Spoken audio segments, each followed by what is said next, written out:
This is a political pundit. So if you're not familiar with these people, this is kind of my world of like online political pundits and people talking about politics and stuff. His name is Matt Walsh. And his bio is nationally recognized Christian writer. He's a Christian writer, blogger, speaker. He is known through his writing and speeches a fierce, articulate defender of truth, moral values, and Christian faith. I'm a Christian, I'm a Christian, I'm a Christian, I'm a Christian, I'm a Christian.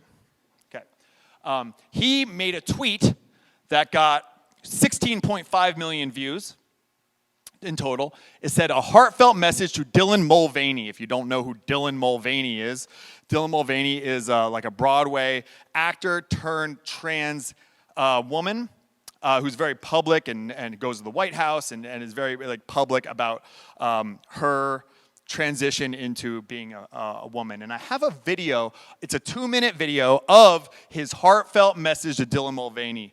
Dylan, if that is the most attractive you will ever look, then I don't even want to imagine what you'll look like when you're at your ugliest.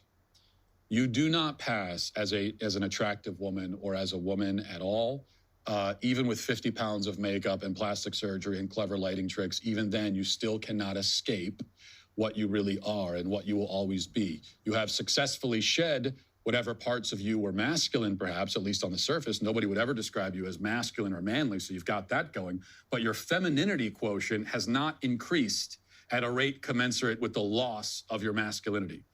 You may not be masculine, but you also aren't feminine. Instead, you are weird and artificial. You are manufactured and lifeless. You are unearthly and eerie. You are like some kind of human deep fake. That's what you are.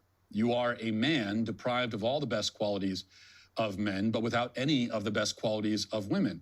Even your personality is contrived. Everything about you is fake. Nothing about you rings true. Nobody buys the act. You'll never be accepted as a woman by anyone, never by anyone. Even the people who pretend to accept you as a woman are only pretending because they're afraid of being lectured if they don't, or because they want to use you as a platform to virtue signal. But everyone who looks at you will see something pitiable and bizarre, something utterly unfeminine in every way.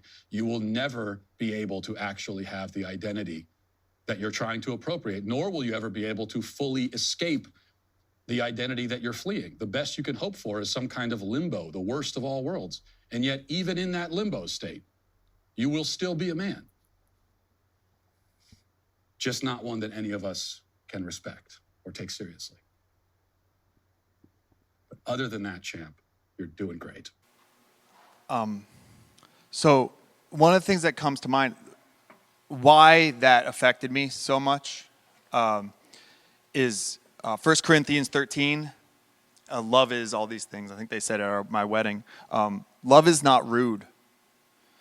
I'm very concerned about things like that, going out with people who scream at the top of their lungs and advertise that they are Christian, because that's what's keeping so many people from faith. It kept me from faith, is Christians are this. They treat others this way. We can talk about gender issues. I'll get into that a little bit, but like the approach, how you do something is equally as important as what you do. And I'm very concerned about this being the message, and people go, oh, that's Christianity? Then I'm not going anywhere near that.